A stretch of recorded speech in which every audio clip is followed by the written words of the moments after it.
जी, अस्सलाम वालेकुम एवरीवन। क्या आप सबको मेरी आवाज़ आ रही है?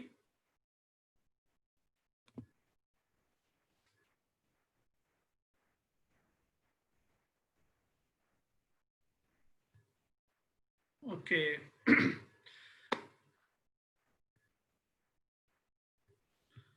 Presently, we are having 23 participants here. Uh, I am Salman Khalid. I am from 46 Common. My occupational group is Pakistan Railways. और आज एक एमरजेंसी की सिचुएशन में मुझे एक लेक्चर देना पड़ा है। First of all sorry for being late. अच्छा, जनरल सी एक ओरिएंटेशन होगी सीएसएस के हवाले से। मैं पहले ये चाहूँगा कि आपके जितने फियर्स हैं, जितने कोर क्वेश्चंस हैं, मैं उनको एड्रेस कर दूं। उसके बाद how to write an essay, उसके ऊपर थोड़ा सा मैं आपको ब्रीफ करूंगा। फिर दो बड़े इम्पोर्टेंट ऑथर्स हैं जिनके बारे में हर सीएसएस एस्पिरेंट को जानना बहुत ज़रूरी है। उनका फ़लसफ़ा क्या था, वो ये हमारे कंटेम्प्रेरी इरा के हैं, Samuel P Huntington and Francis Fukuyama. इनके बारे में मैं ब्रीफ सा एक आपको इनकी ओरिएंटेशन दूंगा, क्योंकि चाहे आप इंटरनेशनल रिलेशंस के स्टूडेंट हों, पॉलिटिकल साइंस के स्टूडेंट्स हों, या आपने करंट अफेयर का कोई क्वेश्चन एड्रेस करना हो, तो आपको इनकी फिलॉसफी का पता होना बहुत ज़रूरी है। तो ये एक ब्रीफ सा ओवरव्यू है मेरे आज के लेक्चर का। सो स्टार्ट करते हैं आपके सवालात से। आपका सीएसएस को लेके सबसे बड़ा फियर क्या है, मैं उसे एड्रेस करने की कोशिश करूंगा पहले।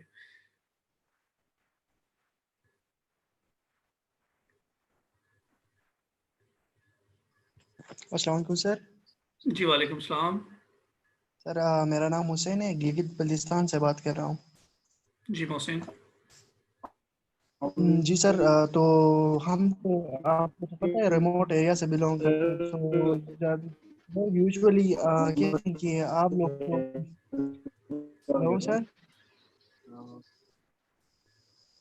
मोहसिन, आपकी बात थोड़ी डिस्टॉर्ट हो रही है। अगर आप अपना सवाल मुझे लिख के पेश करें तो मेरे लिए ज़्यादा आसानी होगी।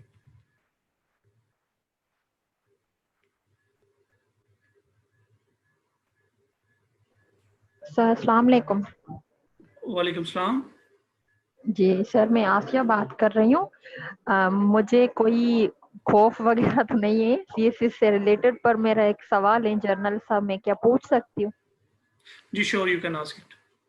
अच्छा, मुझे आपसे ये पूछना था कि हम मोस्टली तो सुनते हैं कि न्यूज़पेपर ज़रूरी होता है, आपने सीएसएस करना है तो करंट अफेयर्स के लिए, या आपको वैसे भी पेपर्स में मतलब बहुत सी हेल्प देता है। पर मैंने कभी भी, बहुत से टाइम से मैं पढ़ रही हूँ, मैंने अटेम्प्ट कभी दिया नहीं। अभी मेरा फर्स्ट अटेम्प्ट ही होगा 2020 का।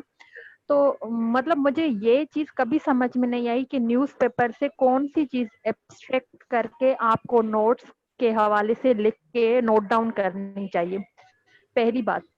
दूसरी बात कि कौन से ऐसे आर्टिकल्स होते हैं जो हम हेडिंग पढ़ के ही उससे मतलब अंदाजा लगा सकें कि चल जाओ तो मेरा क्लास स्टार्ट है।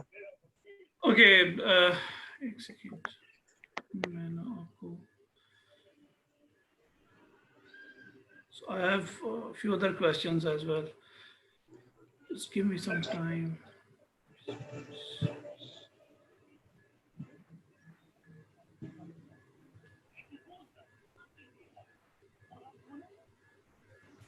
अस्सलाम वालेकुम अच्छा, सर।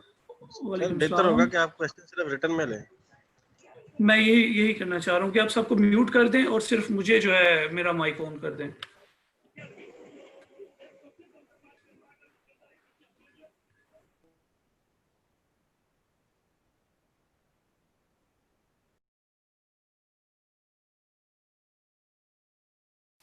ओके, आप सबको मेरी आवाज़ आ रही होगी।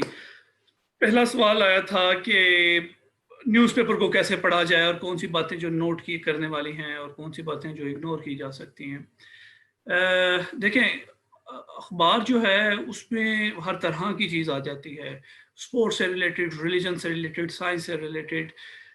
साइंस से रिलेटेड आ जाती है, उसमें उसने पॉलिटिक्स को भी कवर किया होता है किसी तरह से, उसने आपकी सोसाइटी का भी थोड़ा बहुत टच दिया होता है। So my point is that कि कुछ होती हैं खबरें जो रोज़ाना की बुनियाद पे जन्म ले रही होती हैं और उनकी एंडिंग रोज़ की बेसिस पे हो जाती है। कुछ चलती हैं स्टोरीज, उनमें उनका फॉलो अप होना होता है। बड़ी मिसाल हमारे पास ये अभी कोरोना वायरस के हवाले से है।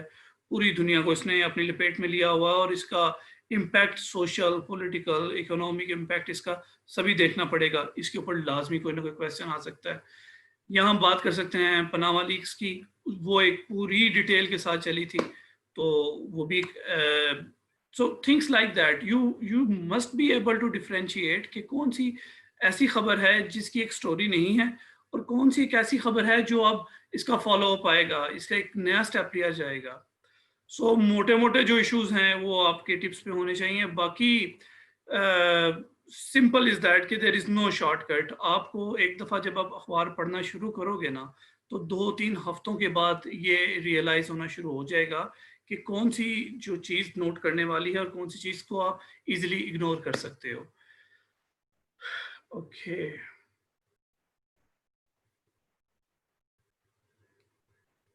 सब्जेक्ट को कवर कैसे करें? ओके, सीएसएस में जो हमारे कंपलसरी सब्जेक्ट्स हैं, इनका जो सिलेबस है वो डिफाइंड नहीं होता। इसमें आप कभी भी ये कॉन्फिडेंस के साथ नहीं कह सकते कि मैंने पूरा सिलेबस कवर कर दिया है वगैरह वगैरह। और एनीवेज आपको अपनी कोशिश जो है वो उस हवाले से जारी रखनी चाहिए। एक बात मैं आपसे कहना चाहूँगा कि आपने हर सब्जेक्ट की जो आउटलाइन दी हुई है एफपीएससी के फोरम पे, वो आपके पास मौजूद होनी चाहिए। उसके मुताबिक आपने अपने नोट्स बनाने हैं और बड़े ब्रीफ से थंबनेल स्केच बनाना है अपने नोट्स का। और वो इसलिए बनाने ज़रूरी हैं कि पेपर से पहले जब आप रिवीजन करने लगें तो आपको पूरी किताब दोबारा ना पढ़नी पड़े, वो नोट्स के सहारे से आप इजीली रिवाइज उसे कर सकें। CSS is very difficult. Yes, it is difficult, but it is not impossible to do. आप कर सकते हो, एक कमिटेड एफर्ट के साथ आप इसे इजीली कामयाब हो सकते हो इसमें से।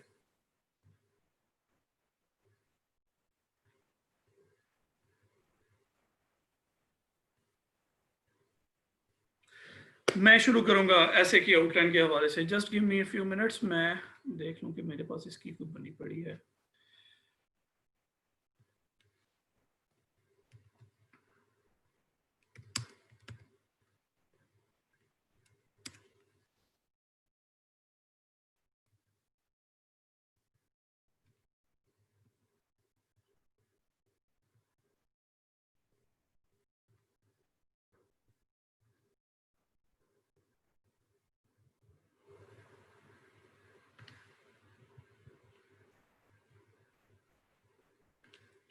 ओके, मैं कैसे यहाँ पे ना आप सबके साथ शेयर करता हूँ।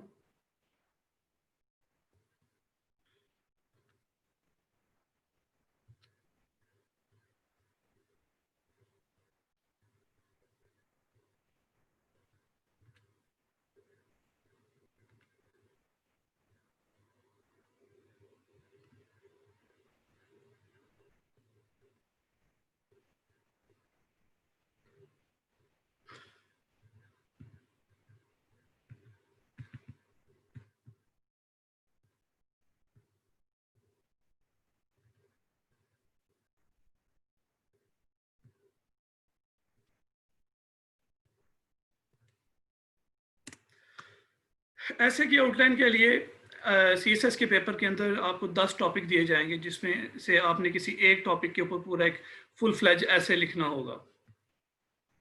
तो दो चीज़ें आपने माइंड में रखनी है टॉपिक सिलेक्शन के हवाले से। पहली चीज़ ये कि आपको उस टॉपिक की क्लैरिटी है, वो टॉपिक क्या कह रहा है और उससे जो मतलब निकल रहा है, एग्जामिनर आपसे क्या कहलवाना चाह रहा है, लिखना चाह रहा है, आपको उसकी मुकम्मल तौर पर आगही है।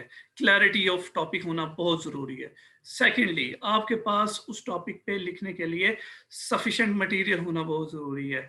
ये नहीं हो कि आपके पास जो कंटेंट है वो लिमिटेड हो और आप एग्जॉस्ट हो जाएं उस पर लिखने के लिए। After considering these two questions before selecting any topic to write an essay, आपने उस टॉपिक को अपने पेपर की बैक साइड पे लिख देना है। अब उस पर करनी है brainstorming. So brainstorming is an intellectual activity. Brainstorming के दौरान आप क्या करते हो? ब्रेनस्टॉर्मिंग के दौरान उस टॉपिक से रिलेटेड जो कुछ भी है आपके माइंड में, आपने उसे पेपर पे लिख देना है। फॉर एग्जाम्पल, अभी ये जो जैसे टॉपिक है रिसोर्स एलोकेशन इन पाकिस्तान, जो मैंने चैट में शेयर किया हुआ है, रिसोर्स यूटिलाइजेशन इन पाकिस्तान। सो एक सिंपल सा रिसोर्स यूटिलाइजेशन इन पाकिस्तान, आपके माइंड में आएगा कि जी पाकिस्तान के कौन कौन से रिसोर्सेज हैं, उन्हें हम कैसे बाइफरकेट कर सकते हैं, क्लासिफाई कर सकते हैं, फिर उनके यूटिलाइजेशन में कौन से इश्यूज फेस करने पड़ रहे हैं पाकिस्तान को, अब उनका जिक्र कर सकते हैं।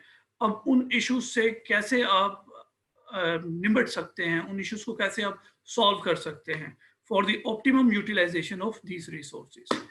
ठीक है, ब्रेनस्टॉर्मिंग होगी। ब्रेनस्टॉर्मिंग के दौरान जितने भी पॉइंट्स उस टॉपिक से रिलेटेड आपके माइंड में आ रहे हैं, आपने उन्हें पेपर पे लिख देना है। एंड रिमेंबर, ड्यूरिंग राइटिंग आपने इस बात का ख्याल नहीं रखना कि वो आप कहाँ पे लिख रहे हो। That should be a mirror image of your brain। उस पेपर के ऊपर कोई बात कहीं पे लिखी होगी, कोई बात कहीं पे लिखी होगी, because your brain is consist of neurons जो कि एक वेब की फॉर्म में होते हैं। तो जब आप ब्रेनस्टॉर्मिंग के बाद सारे पॉइंट्स उस पेज पे लिख लेते हो, तो उसके बाद एग्जॉस्ट करने के बाद, अपना सारा जो इंटेलेक्चुअल एक्टिविटी करने के बाद, फिर आपने उन्हें करना होता है प्रायोरिटाइज। आपने देखना है कोई बात आपने 2 दफ़ा लिखी है, उसे एक दफ़ा डिलीट कर देंगे। आपने देखना है कोई बात उससे इररेलेवेंट है, आपने उसे रिमूव कर देना है। फिर आपने जो ज़्यादा अहम बात है उसे ऊपर ले जाना है, और जो ज़्यादा कम अहम बात है उसे नीचे ले आना है। So prioritization of your outline. Outline is the key to essay. Remember, आपका एग्जामिनर आउटलाइन देख के ये डिसाइड कर लेगा कि आपको उसने कितने नंबर देने हैं। उसे पता चल जाएगा कि आपने रेलिवेंट लिखा है या इररेलेवेंट लिखा है। आफ्टर राइटिंग योर आउटलाइन, आपने अपना इंट्रोडक्शन लिखना होता है। इंट्रोडक्शन लिखने की डिफरेंट टेक्निक्स हैं, डिफरेंट मेथड्स हैं, मगर जो I have appeared in almost 6 competitive exams, और अल्हम्दुलिल्लाह किसी में भी ऐसे जो है वो मेरा ड्रॉप नहीं हुआ।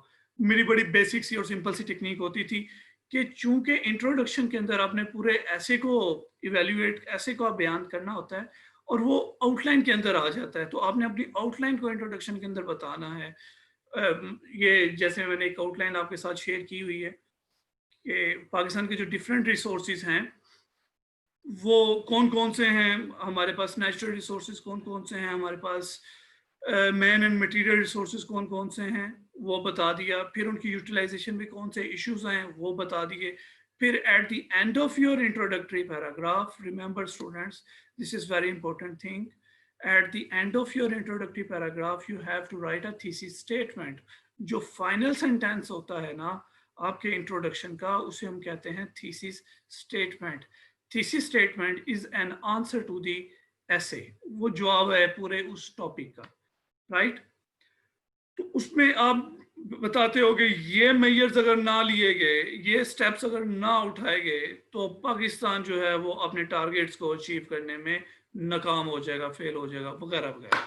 सो जिस तरह से कोई शख्स अपनी चीज़ को बेचने के लिए उसकी प्रमोशन करता है और लोगों की तवज्जो हासिल करने के लिए आवाज़ लगाता है, इसी तरह ऐसे के इंट्रोडक्शन के अंदर आपने जो अटेंशन है अपने रीडर की, एग्जामिनर की, वो ग्रैब करने की कोशिश करनी है।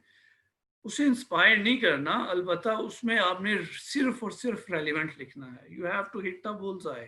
आप इंट्रोडक्शन के अंदर किसी भी किस्म की वो क्या उसे कहते हैं गलती जो है वो that is intolerable, that is suicidal. Grammatical error हो या स्पेलिंग की मिस्टेक हो इन योर इंट्रोडक्शन और इन योर ऐसे, वहाँ पे you are out of the race. ठीक है, ऐसे में फेल होने वाले स्टूडेंट्स की तादाद सबसे ज़्यादा है। मोर देन 90% कैंडिडेट्स जो फेल होते हैं वो सिर्फ ऐसे में फेल हो रहे होते हैं। तो उसकी रीज़न ये है कि वो बेसिक्स जो हैं वो उसे इग्नोर कर देते हैं। बेसिक्स में you have to write relevant, you have to write to the point, और essay remember, essay is written for the layman and essay is what you say. ठीक है, और उसमें आपने कोई रोजी लैंग्वेज जो है, फ्लावरी लैंग्वेज यूज नहीं करनी होती। सिंपल फॉर्मल अंग्रेजी में आपने उसे लिख के अपना माफी ज़मीर, अपना नुक्ता नज़र, जो आपके थॉट्स हैं वो बता देने होते हैं। कोहेरेंस होनी चाहिए ऐसे के अंदर, कनेक्टिविटी होनी चाहिए with in the paragraph, and between the paragraph coherence होना बहुत ज़रूरी है। So after writing your introduction, अब आप आ जाते हो अपने बॉडी पैराग्राफ्स के ऊपर। हर पैराग्राफ के अंदर आपने सिर्फ एक आइडिया लिखना होता है, और हर पैराग्राफ का जो ओपनिंग सेंटेंस होता है, फर्स्ट सेंटेंस होता है, उसे हम उसका टॉपिक सेंटेंस ऑफ पैराग्राफ भी कहते हैं। One idea in one paragraph, another idea in another paragraph. दो पैराग्राफ्स आपस में कनेक्ट करने के लिए आपको कनेक्टिंग वर्ड्स का इस्तेमाल करना पड़ता है, जैसे कि likewise, similarly, as well as, moreover, furthermore. इससे एक फ्लो जो है वो जारी रहता है आपके ऐसे के अंदर। And you reach at your conclusion. Conclusion is the replica of your introduction. Conclusion के अंदर आपने वो बातें जो आपने अपने इंट्रोडक्शन के अंदर की होती हैं, डिफरेंट वर्ड्स के अंदर वो करनी होती हैं। कंक्लूजन के अंदर कोई नई बात नहीं करनी होती। सो ये एक जनरल सा ओवरव्यू था ऐसे का। ये बताने का मकसद ये है कि ऐसे is not very difficult thing, ऐसे इज डूएबल। ऐसे एक आर्ट भी है, एक साइंस भी है, उसकी कुछ बुनियादी कह लें कि रिक्वायरमेंट्स हैं, वो पूरी करने के बाद आप उसके अंदर एक्सपेरिमेंट्स भी कर सकते हो। But first you have to understand कि ऐसे लिखा किस लिए जाता है। Essay is written for the layman, essay is not written for एक वो कोई जो हम रिसर्च के दौरान एक थीसिस लिखते हैं, वो that is written for the intellectuals. Essay के अंदर आपने कोई हाई फाई वोकैब यूज़ नहीं करनी, ऐसे के अंदर आपने कोई बहुत ज़्यादा प्रोवर्ब्स का इस्तेमाल नहीं करना, हाई फाई इडियम्स यूज़ नहीं करने, बहुत ज़्यादा आपने स्टैटिस्टिक्स यूज़ नहीं करने। Simple basic plain informal English में आपने जो टॉपिक से रिलेटेड मटेरियल है वो लिख देना होता है। सो दैट्स ऑल अबाउट ऐसे। अब मैं आपके जो सवाल है वो देख लेता हूँ। 6 months are enough for preparation. ये they are more than enough. अगर आप committed हो और आप समझते हो कि आप कर सकते हो CSS, then 6 months are more than enough.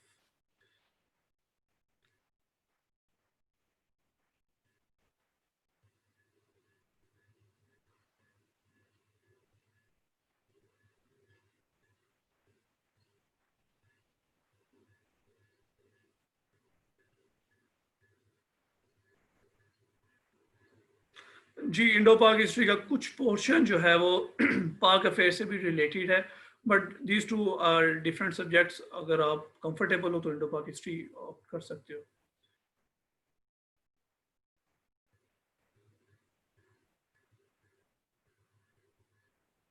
अच्छा, एक और मैं बात बता दूं, आप जो भी सब्जेक्ट ऑप्ट करना चाह रहे हो ना, दो चीजें देख लो। एक उसका सिलेबस उठा के देख लो FPSC पे, दूसरा पास्ट पेपर्स देख लो। After consulting these two things you will be able to decide कि आपको वो सब्जेक्ट रखना पड़ेगा कि नहीं। जब मैंने फर्स्ट टाइम अपीयर हुआ था CSS में, तो मुझे कुछ 4-5 डिफरेंट सब्जेक्ट्स पढ़ने पड़े थे। देन आई डिसाइडेड कि ये सब्जेक्ट्स ऑप्ट करने चाहिए और ये नहीं करने चाहिए। तो ये सब्जेक्ट की सिलेक्शन जो है, it's a very tricky thing. ये आसान काम नहीं होता, मगर ये दो बातें, believe me, I concluded on these two things, कि आपके सामने उस सब्जेक्ट की आउटलाइन होनी चाहिए और उस सब्जेक्ट के पास पेपर्स होने चाहिए बिफोर यू डिसाइड कि ये सब्जेक्ट आपको रखना चाहिए कि नहीं।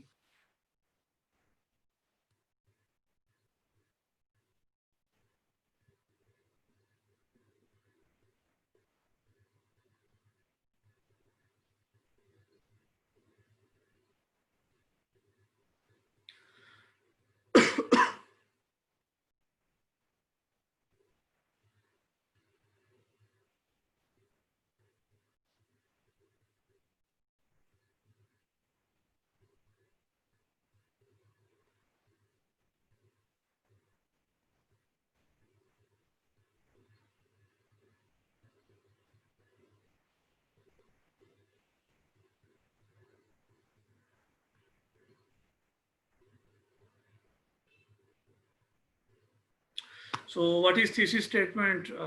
Very relevant question. Thesis statement is an answer to your essay.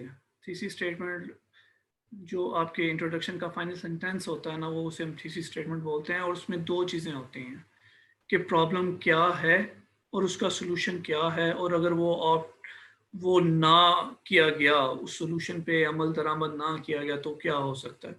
For example we may talk about anything like terrorism in Pakistan, और हम कोरोना वायरस के हवाले से बात कर सकते हैं कि ये प्रॉब्लम है क्या, इसका अभी तक तो खैर सोल्यूशन हम फाइंड करने में फेल हो चुके हैं, हो सकता है फ्यूचर में हमें कोई सोल्यूशन मिल जाए, मगर जो भी सोल्यूशन होगा अब आपने उसका जिक्र करना है कि ये इसका सोल्यूशन है, एंड इफ दिस सोल्यूशन और these measures are not opted, तो थिंग्स में गो रॉन्ग और थिंग्स में और प्ले हैवक वगैरह वगैरह, उस तरह से करके आपने उसे समराइज कर देना होता है। या सो अब वापस चलते हैं, मुझे यहाँ पे शेयर करना है फाइल, कंप्यूटर।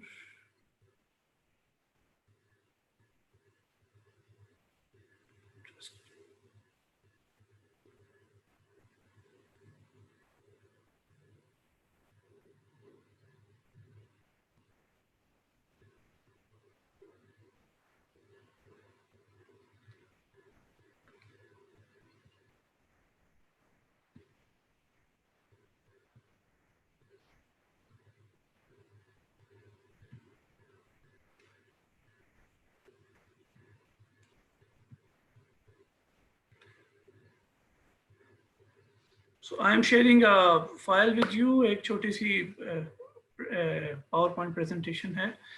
ये ऐसे से रिलेटेड कोई क्वेश्चन हो किसी का वो पूछ ले, सर प्लीज कोई सैंपल शेयर कर दें ऐसे का, I will definitely share it later on.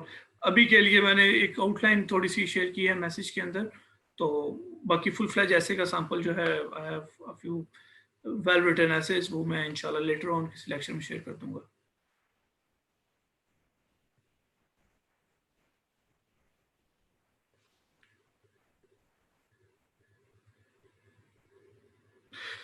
Introduction कितना होना चाहिए? Introduction must be 3/4 of the page, आपके पेज का 3/4 जो है वो इंट्रोडक्शन सफिशिएंट होगा उस पर।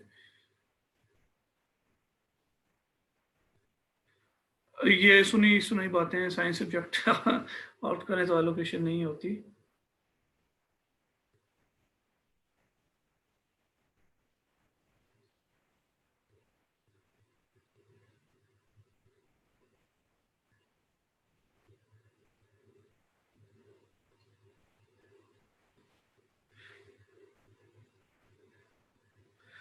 जी, if you feel कि two ideas are closely connected with each other, Mohammad ने एक क्वेश्चन पूछा है कि जब हम स्विच करते हैं एक पैराग्राफ से दूसरे पैराग्राफ पर, तो हम इन कनेक्टिंग वर्ड्स का इस्तेमाल कर सकते हैं। डेफिनेटली आप कर सकते हो।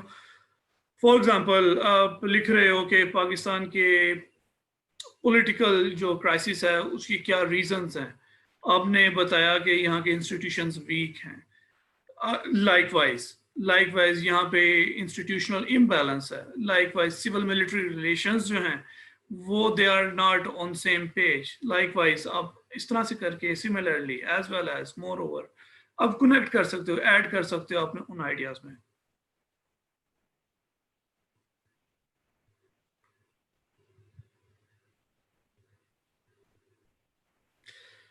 By reading, my dear, language consists of four things.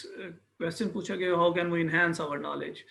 So, unless and until you do not read well, you will not be able to write well. आप अच्छा सुनते हो तो आप अच्छा बोल सकते हो, आप अच्छा पढ़ते हो तो ही आप अच्छा लिख सकोगे। So, got it? ये चीज़ें जो हैं वो लैंग्वेज चार चीज़ों पर मुश्तमिल होती है। The better you listen, the better you speak, the better you read, the better you right. First reading है एंड देन राइटिंग है। तो मैं यहाँ पे शेयर करना चाह रहा हूँ।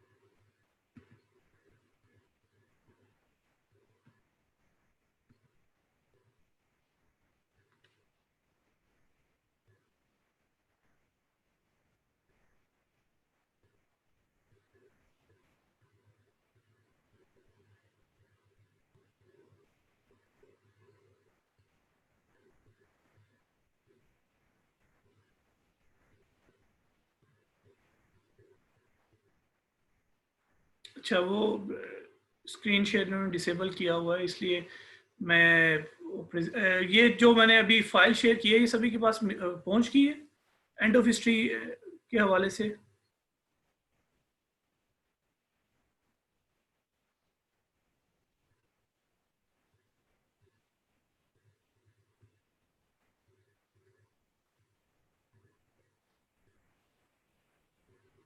How is it possible?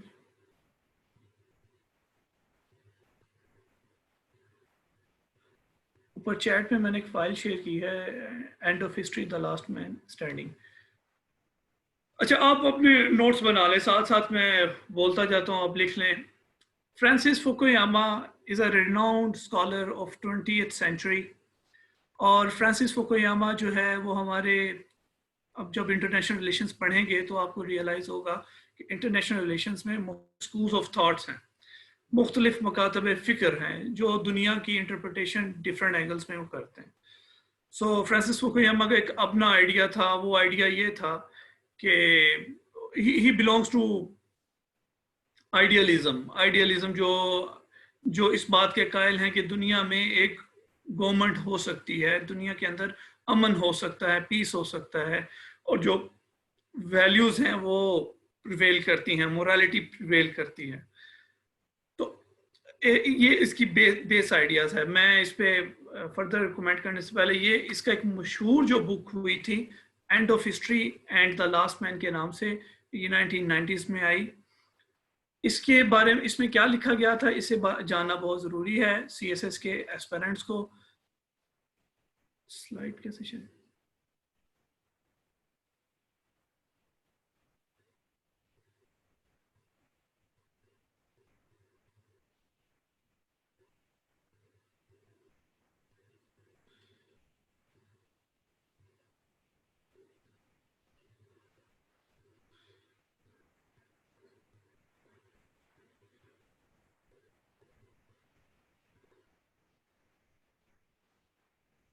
Here I would like to take a little pause, मैं वो स्क्रीन यहाँ पे शेयर करना चाहता हूँ।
ओके स्टूडेंट्स, क्या अब आपको ये प्रेजेंटेशन मिल रही है?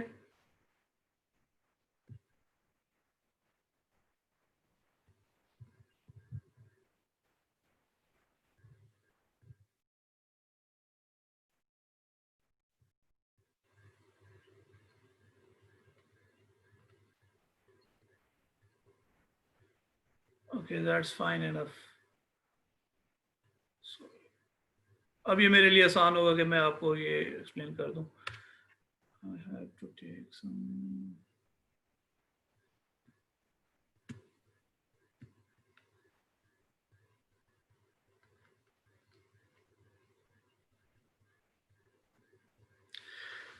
Okay, this phrase is closely associated with Francis Fukuyama, the end of history and the last man standing.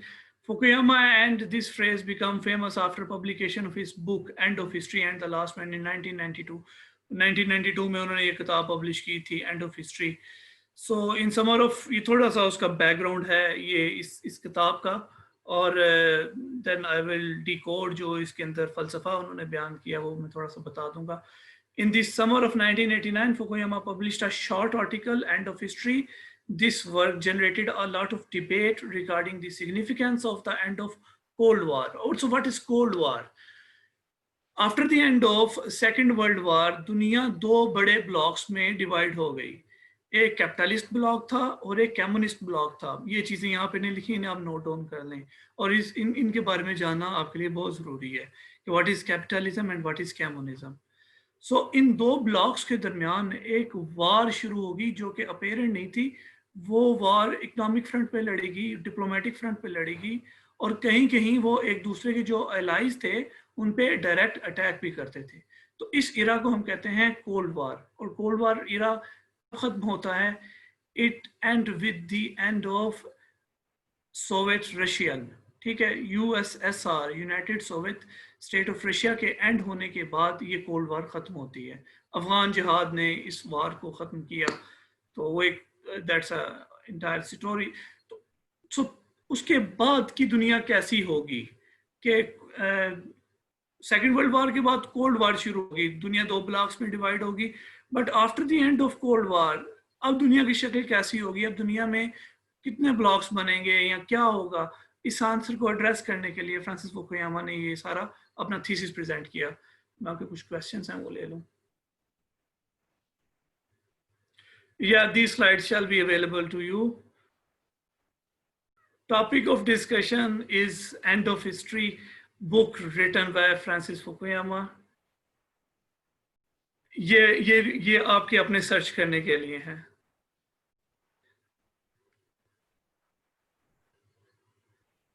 तो एक बात मैं आप सबसे कहना चाहूँगा कि CSS की प्रेपरेशन के दौरान आपको जो there is a breakage of knowledge barrier, कि आप एक चीज़ पढ़े हो वो इस्लामिक स्टडी से रिलेटेड है, बट वही चीज़ या वही रीडिंग आपकी आपको करंट अफेयर में हेल्प आउट कर रही है. आप एक चीज़ पढ़ रहे हो वो पाकिस्तान स्टडी से रिलेटेड है, वही मटेरियल आपको करंट अफेयर्स में या इस्लामिक स्टडीज़ में हेल्प आउट कर रहा है.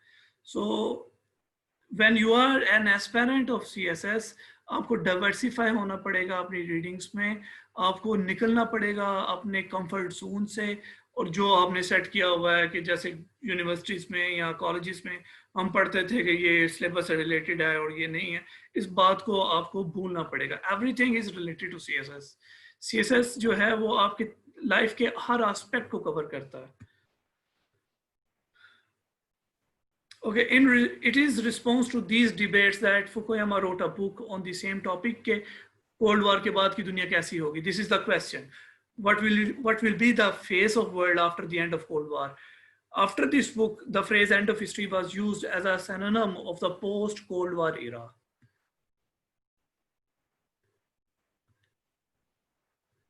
So, end of history से मुराद क्या है? What is meant by end of history? And of history का मतलब ये नहीं है कि तारीख खत्म हो गई, मगर ये कहता है he did not say that history had come to an end in the sense that politics, war and conflict would no longer take place. He did not argue that collapse of communism would guarantee that all states would become liberal democracy. तो फिर उसका मतलब क्या था? उसका मतलब ये है कि according to Fukuyama, phrase end of history means the history of systematic thought about legitimate first principle governing political and social organization has ended. Fukuyama ने दो प्रिंसिपल दिए थे गवर्नेंस से रिलेटेड. उसमें से उसने कहा था कि देखें इंसान जो है, इंसानी तारीख एवोल्यूशन से गुजरी है, और उस एवोल्यूशन का जो जो पर्पस था वो ये था कि वो एक बेहतर पॉलिटिकल एंड इकोनॉमिक सिस्टम को तलाश कर लें. तो according to Francis Fukuyama, in the form of democracy human kind has reached on the best political system. अब इससे अच्छा कोई भी इंतजामी सियासी निज़ाम नहीं हो सकता. At the end of 20th century, the combination of liberal democracy and capitalism, इन दोनों का combination has proved superior to any alternative political economic system. तो ये है उसका बेसिस, उसकी थीसिस स्टेटमेंट. उसका जो कोर आइडिया है फ्रांसिस फुकुयामा का वो ये है कि the combination of liberal democracy and capitalism has proved superior to any alternative political and economic system. Mankind ने liberal democracies की फॉर्म में और capitalism की फॉर्म में best political and economic system discover कर लिया है. So this is meant by end of history. The reason lies in the ability of capitalist liberal democracy to satisfy the basic desires of human nature. और देखा जाए तो ये system जो है ये एक स्टेट लेवल पे ऑपरेट करते हैं, मगर फुकुयामा ने कहा कि ये सिस्टम जो हर इंसान की जो बेसिक नेचर है उसे सेटिस्फाई करते हैं, उसकी जो थ्रस्ट है उसे क्विंच करते हैं.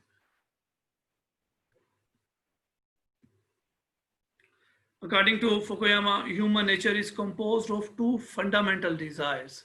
इंसानी फितरत दो बुनियादी ख्वाहिशात पर मुश्तमिल होती है. पहली कौन सी? One is the desire for material goods and wealth. कि हर इंसान चाहता है कि वो कुछ गेन कर सके, उसकी जो इकोनॉमिक ग्रोथ हो सके. I have a question, मैं क्वेश्चन ले लूँ.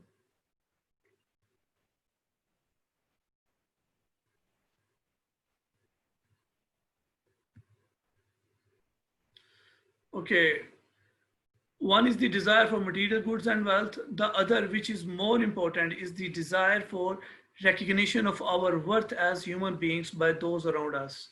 ये दो बुनियादी इंसानी ख्वाहिशात होती हैं, economic welfare and secondly the desire of being recognized. कि मेरे मुआशरे के अंदर as a human being recognition होनी चाहिए, मेरी एक अलग से पहचान होनी चाहिए, अलग से आइडेंटिटी होनी चाहिए. तो फुकुयामा कहता है no doubt capitalism is the best economic system for maximising the production of goods and services and for exploiting scientific technology to create more wealth. According to Francis Fukuyama, capitalism is the best economic system जिसमें हर इंसान जो है वो अपनी material जो wellbeing है उसे प्रमोट कर सकता है.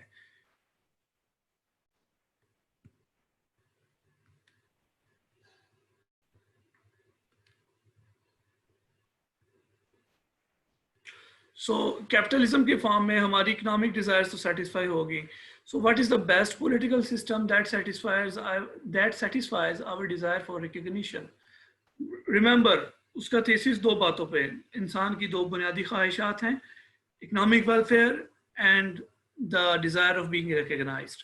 इकोनॉमिक वेलफेयर अचीव हो गया कैपिटलिज्म के थ्रू.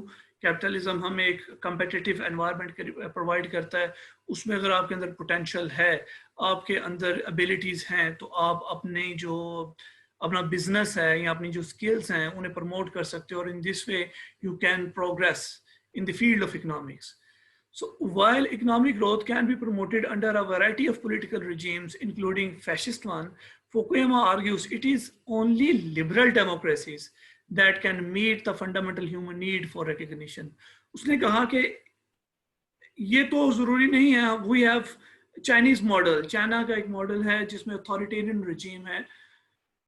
उसमें देखा जाए तो उन लोगों की जो इकोनॉमिक वेलबींग तो बहुत आगे है, वो अब they are progressing by leaps and bounds. मगर क्या वहाँ के लोग जो हैं आर दे हैप्पी, या उनकी जो दूसरी डिज़ायर है, डिज़ायर फॉर बीइंग रिकग्नाइज्ड, वो सेटिस्फाई हो रही है कि नहीं? तो as per the thesis of Fukuyama, जो अथॉरिटेरियन रजीम्स हैं या फैसिस्ट रजीम्स हैं या डिक्टेटरशिप है जहाँ पे या जहाँ पे बादशाहत का निज़ाम है, वहाँ की जो कंट्रीज हैं, वहाँ के लोग they are dissatisfied because their desire for being recognized is not fulfilled. Fukuyama appeals to Hegel's concept. अब ये देखिएगा, हिस्ट्री का एक बहुत बड़ा नाम है हेगल का. Hegel's concept of recognition to account for the superiority of liberal democracy over its rivals. It was Hegel who contended that the end of history would arrive when human has had achieved the kind of civilization that satisfies their fundamental desire. Hegel एक philosopher गुजरा था, मैं उस पर ऊपर लंबा तो नहीं जाऊंगा, ब्रीफ आपको उसका दे दूंगा, जिसने कहा था कि हिस्ट्री जो है वो थीसिस, एंटीथीसिस एंड सिंथेसिस का एक चक्कर है. पहले एक आदमी या एक एक नजरिया होता है, उस नजरिए का एक जिद होती है, एंटीथीसिस आता है, और उन दोनों के आपसी कॉन्फ्लिक्ट से, आपसी क्लैश से एक तीसरा नजरिया हमें मिलता है, जिसे हम सिंथेसिस कहते हैं, जो बसाते खुद एक नई आइडियोलॉजी बन के निकलती है. सो ये जो चक्कर है, ये जो साइकिल है, it will and when human beings will be able to invent a system that is.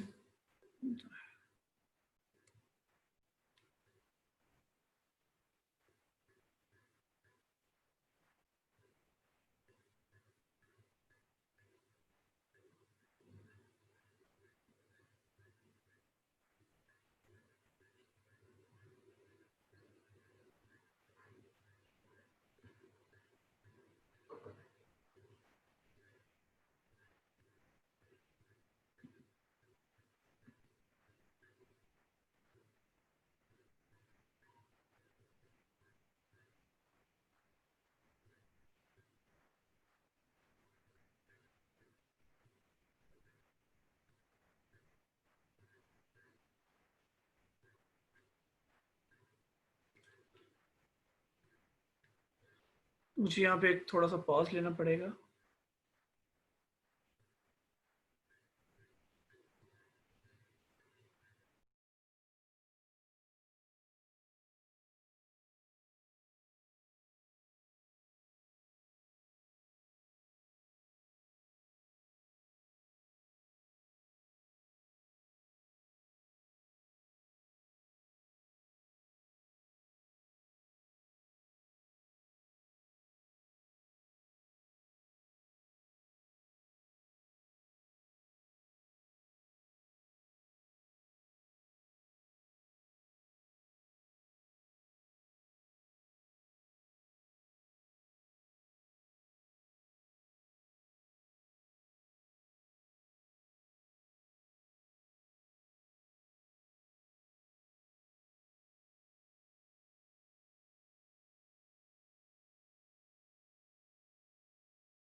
अच्छा, अगर ये बातें जो मैं सारी कर रहा हूँ वो आपके लिए थोड़ी सी हैवी हो रही हैं, तो मैं यहाँ पे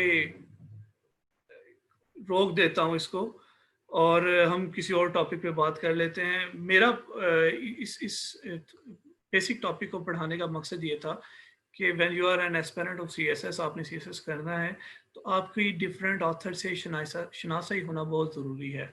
यू शुड नो कि सैमुअल पी हंटिंगटन का क्या आइडिया था. यू शुड नो ये फ्रांसिस फुकुयामा कौन था और उसने क्या कहा था. तो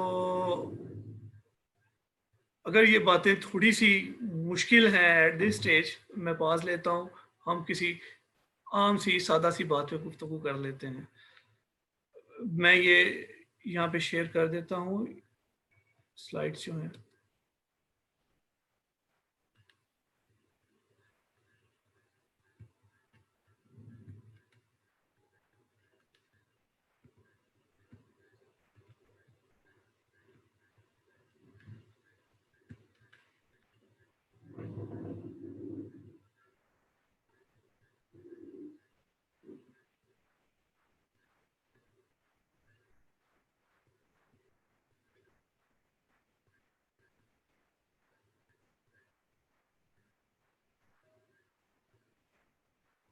Excuse me.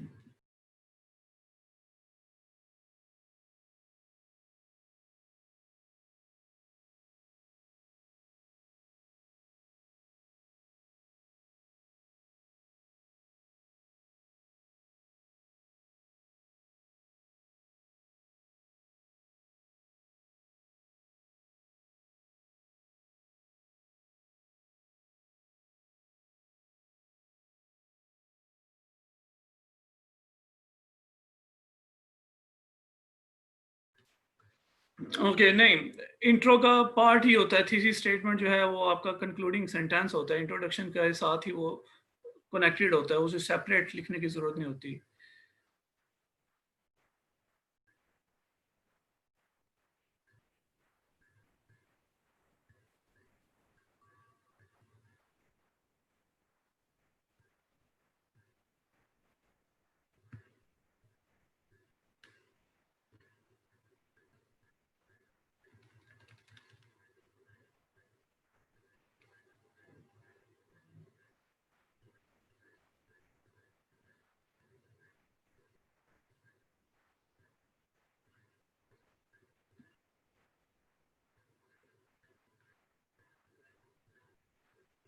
ओके, मैं कंक्लूड करता हूँ इस ब्रीफ से टॉपिक को कि but the end of history according to Fukuyama is not necessarily a welcoming news because it can produce the last man.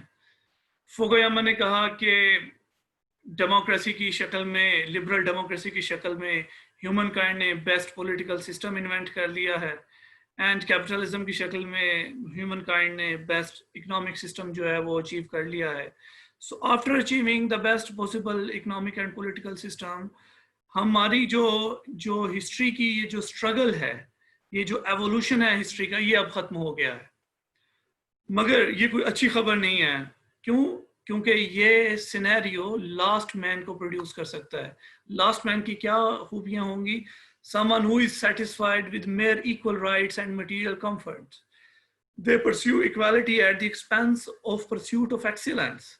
ये बात अहम है कि वो कहेंगे हम सब बराबर हैं, सभी की जो ज़रूरतें हैं वो पूरी हो रही हैं, सभी की ख्वाहिशात पूरी हो रही हैं, सो एक्सीलेंस जो है वो अचीव नहीं की जाएगी। Fukuyama says that those societies who have reached end of history must also provide some ways to express megalothymia. Basically पीछे मैं एक स्लाइड जो है वो जानबूझ के स्किप कर गया था, वो ये है कि history is the struggle between two thymotic patience.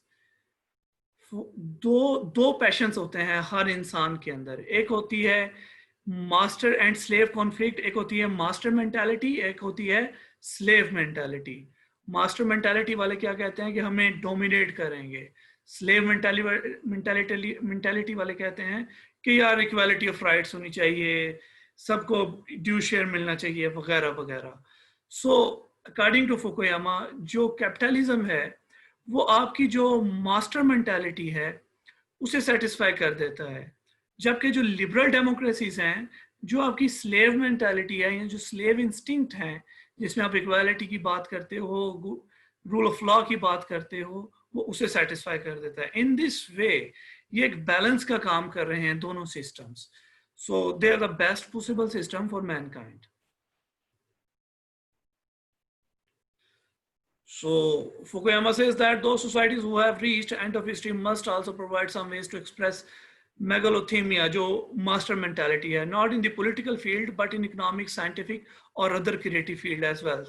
Quest for equality must not be repeated in other field.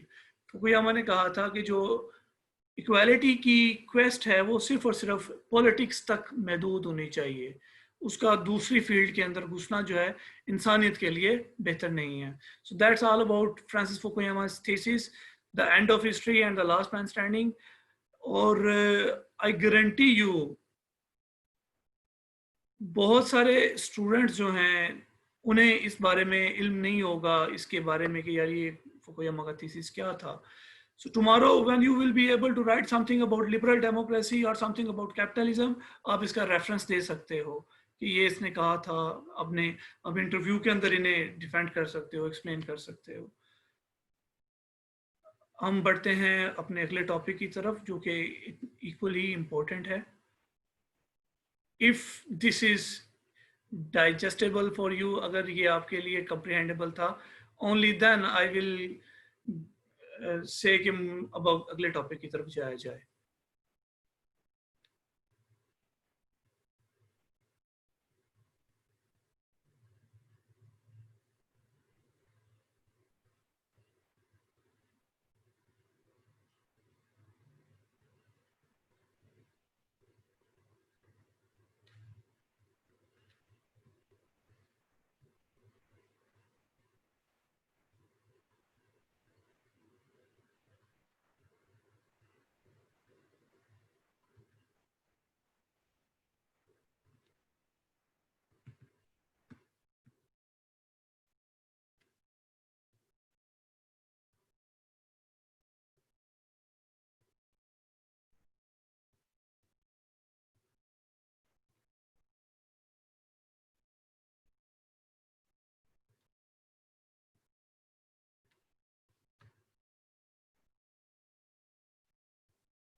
Just a second.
Okay, क्या सभी के साथ ये स्क्रीन शेयर हो रही है?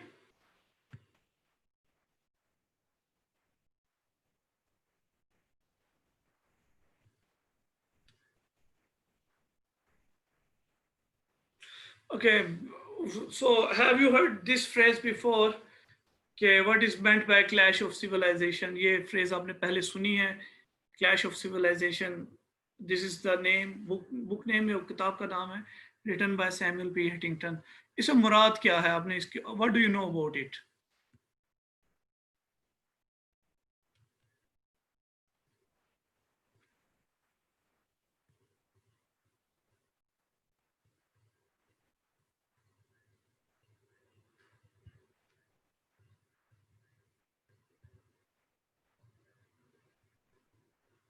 So anyone कुछ yes or no में कुछ जवाब दे मुझे कि what is your understanding of this term, this phrase, clash of civilization?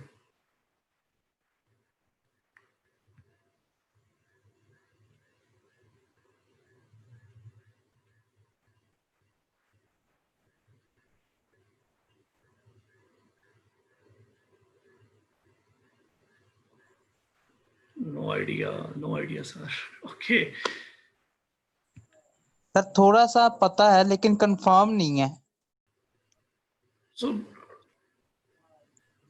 पढ़ा है जरूर लेकिन कंफर्म नहीं है।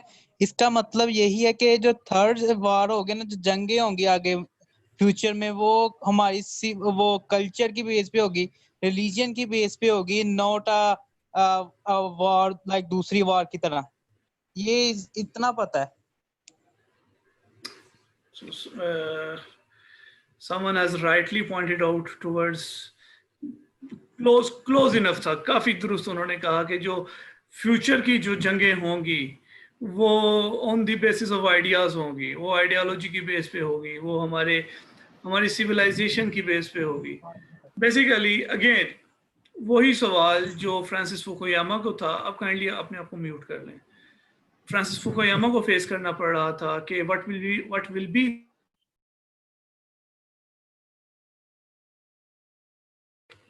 दुनिया का एंड ऑफ कोल्ड वॉर के बाद दुनिया किस तरह की होगी।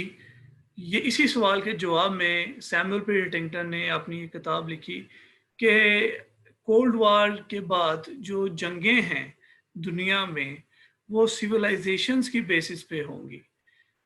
Cold war, the end of cold war does not guarantee a peaceful world. ठीक है, ये रियलिज्म स्कूल ऑफ थॉट से ताल्लुक रखता था, जो ये सोचते हैं कि देर इज एवरी नेशन जो है वो अपने नेशनल इंटरेस्ट को परस्यू करती है, और जब वो नेशनल इंटरेस्ट कन्वर्ज करते हैं तो कंट्रीज के दरमियान जो है वो एक हार्मनी होती है, और जब वो नेशनल इंटरेस्ट क्लैश करते हैं एक दूसरे के दौरान तो कंट्रीज जो हैं वो एक दूसरे के साथ जंग करते हैं। सो नेशनल इंटरेस्ट जो हैं वो डिक्टेट करते हैं कि who will be your friends and who will be your enemies.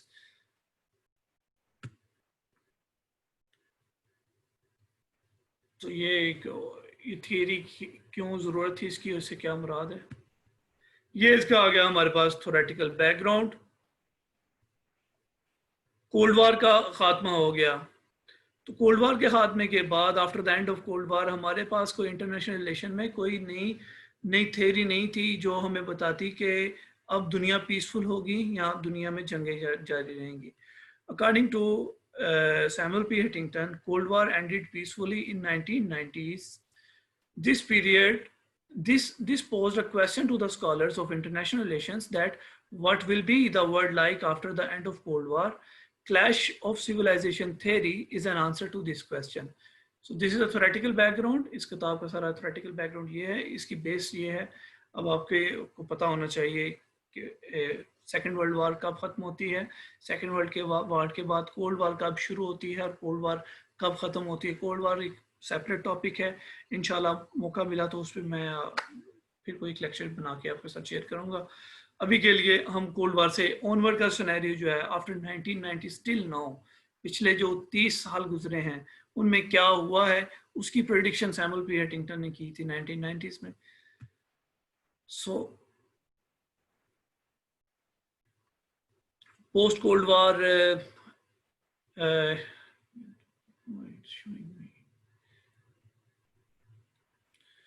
Post cold war world liberal perspective ये कहता था, जिसमें फ्रांसिस फुकुयामा की किताब का मैं ऑलरेडी जिक्र कर चुका हूँ कि globalisation and spread of democracy will bring world's people closer together in economic, political and cultural terms.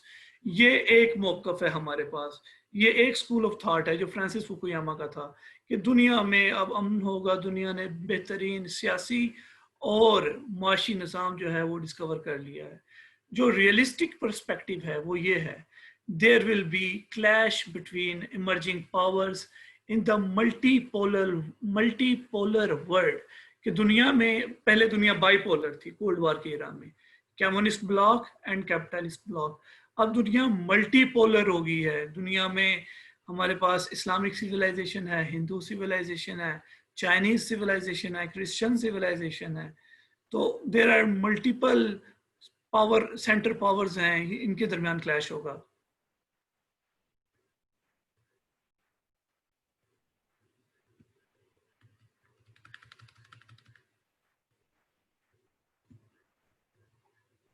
Main argument Samuel P Huntington का क्या था? Source of conflict in post cold war era, not ideological differences that exist between countries. It will civilizational and cultural conflict that is present between countries. जो मुख्तलिफ countries हैं उनके दरमियान जो सकाफती और समाजी इख्तलाफ पाया जाता है, उसकी वजह से ये सारा जो है वो कॉन्फ्लिक्ट क्रिएट होगा. Someone is again disturbing.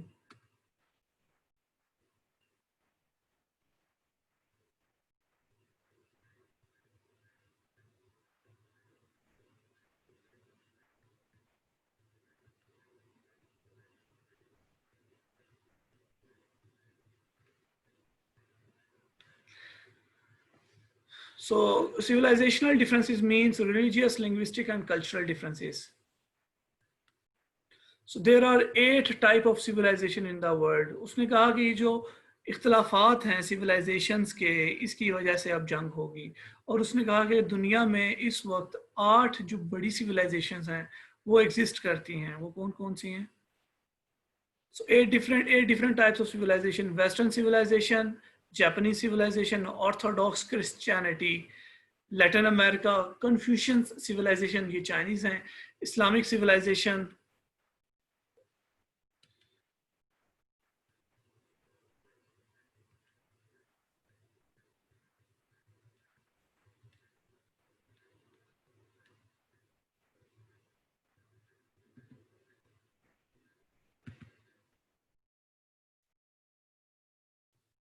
this is my last slide here. Islamic civilization, Hindu civilization, and African civilization. So within some of these civilizations, there is a power core state, often possessing a nuclear weapon. उसने कहा था कि जितनी तहजीबें 8 की 8 जो उसने highlight की हैं, इनके पास हर सिविलाइजेशन के पास एक ऐसी स्टेट मौजूद है जो उसका पावर सेंटर है, और यूजुअली उसके पास एक न्यूक्लियर वेपन भी है. कन्फ्यूशियस सिविलाइजेशन का पावर कोड चाइना है, वेस्टर्न सिविलाइजेशन का power code UK, USA, France, Germany है, जापानीज सिविलाइजेशन जापान है, ऑर्थोडॉक्स क्रिश्चियनिटी का रशिया है. इस्लामिक सिविलाइजेशन के बारे में उसका कहना है कि कोई पावर सेंटर तो नहीं है, मगर हम कह सकते हैं कि Pakistan and Turkey are the power core of Islamic civilization. और Latin America, African countries, they are in search of their power core. So ये सारा थीसिस था फ्रांसिस फुकुयामा, इसका सैमुअल पी हंटिंगटन का, रिगार्डिंग क्लैश ऑफ सिविलाइजेशन. देखें, 2 बड़े नजरिया जो हैं वो दिए गए.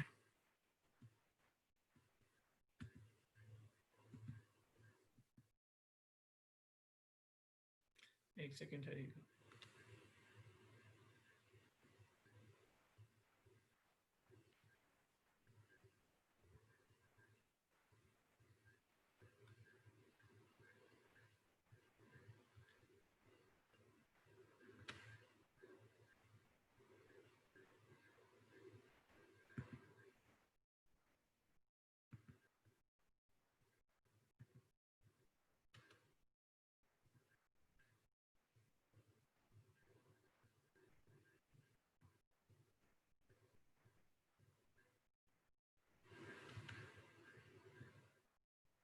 इसका व्यू मुझे थोड़ा सा चेंज करने दें जरा.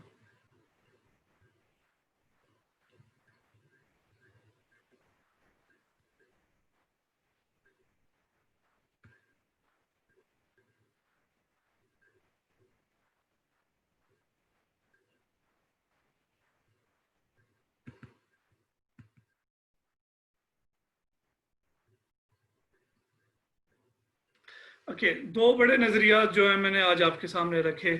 एक का ताल्लुक जो था वो हमारा लिबरलिज्म से था, दूसरे का ताल्लुक हमारा रियलिज्म के साथ था. लिबरलिज्म को रिप्रेजेंट कर रहे थे फ्रांसिस फुकुयामा एंड रियलिज्म को रिप्रेजेंट किया सैमुअल पी हंटिंगटन ने. ये दोनों के दोनों बड़े नाम हैं इंटरनेशनल रिलेशंस में. आपको करंट अफेयर में भी ये हेल्प आउट करेंगे, और पॉलिटिकल साइंस के जो स्टूडेंट्स हैं उनके लिए भी ये तो इनके बारे में जानना बहुत ज़रूरी है. इन दोनों ने अपना नजरिया दिया। So no, I have a question for you. आपके नज़दीक इन दोनों में से कौन जो है जिसकी आइडियालॉजी, जिसका नजरिया ज्यादा अपीलिंग है, ज्यादा वैलिड है?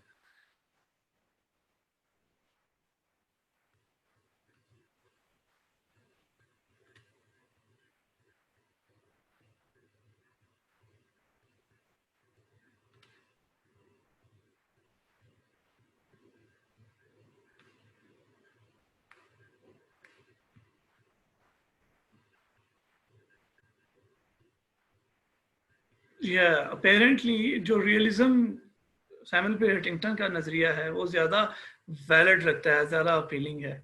But I will share the slides with you. मैं इसे, ये जो एडमिन है, मैं उनसे कहूंगा कि वो आपको ये शेयर कर दें। तो इस सारे आज के लेक्चर का पर्पस ये था कि आपको थोड़ा सा सेंसिटाइज किया जाए कि अब आपकी जो स्टडी है वो डाइवर्सिफाई होने जा रही है। उसमें आपने किताबें तो पढ़नी ही हैं, आपको मूवीज़ भी देखनी पड़ेंगी, आपको यूट्यूब पे बहुत सारे लेक्चर्स हैं वो भी सुनने पड़ेंगे, और अपने टेस्ट को जो है वो आपको ज़रा एक्सपैंड करना पड़ेगा। And get ready, CSS is not an easy thing. It's not a piece of cake for everyone. Trust me. Only those who are committed and those who are serious, only they can do it. It took me 5 years to reach here. I started my journey back in 2014. 2014 में first time appear हुआ था. I cleared my written exam. I was dropped in interview. I appeared in PMS in 2015. I cleared written, I cleared my interview, but I was not allocated. I reappeared in 2017 and finally I got allocated here. तो इस journey का ये जो 4-5 साल पे मुहित है, ये share करने का पर्पस ये है कि ये एक लंबी रेस है और इसमें बहुत ज़्यादा जिस चीज़ की ज़रूरत होती है वो आपकी विल पावर की ज़रूरत होती है, आपकी कमिटमेंट की ज़रूरत होती है। If you are committed to your goal, if you are committed to your self, if you have enough willpower to come over anything, come what may, only then you can do it.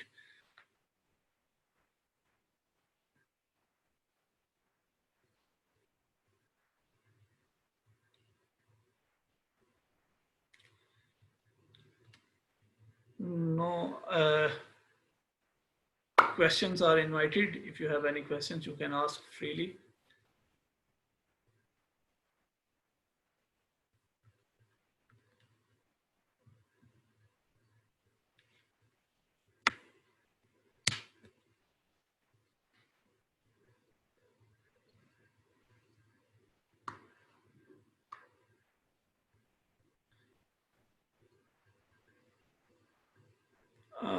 I hope कि शायद मैं current affairs पढ़ाऊंगा या आपको यहाँ Pakistan studies का कुछ portion होगा।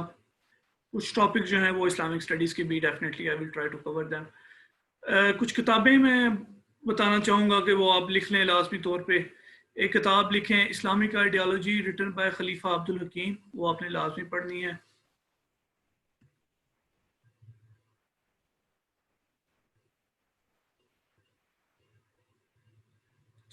इस्लामिक आइडियोलॉजी बाय खलीफा अब्दुल हकीम, मैं लिख भी देता हूँ उसका नाम।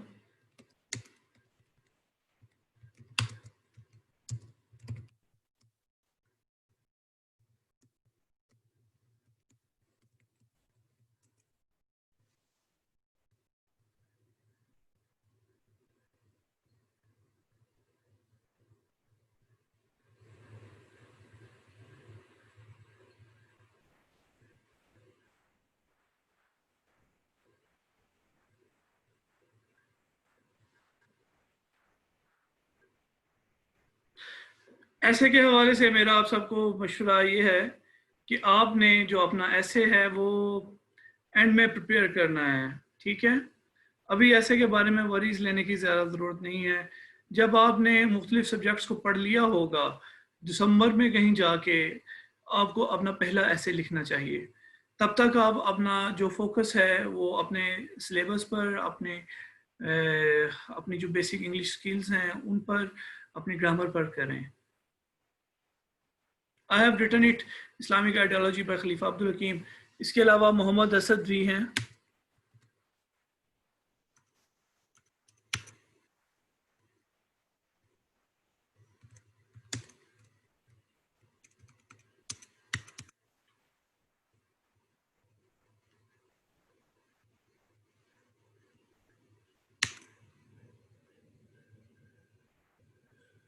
Okay okay,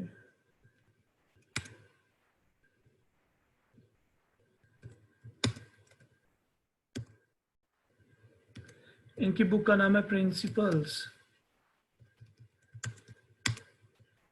of Islamic state.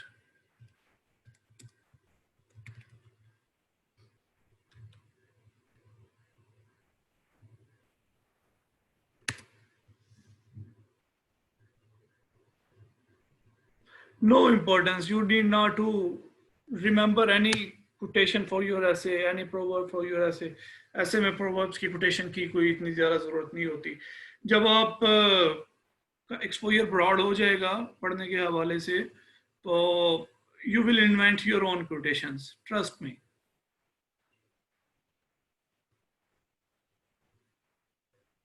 जी 3 घंटे दिए जाते हैं ऐसे लिखने के लिए। No, I did not of US history. मैंने US history नहीं रखी थी।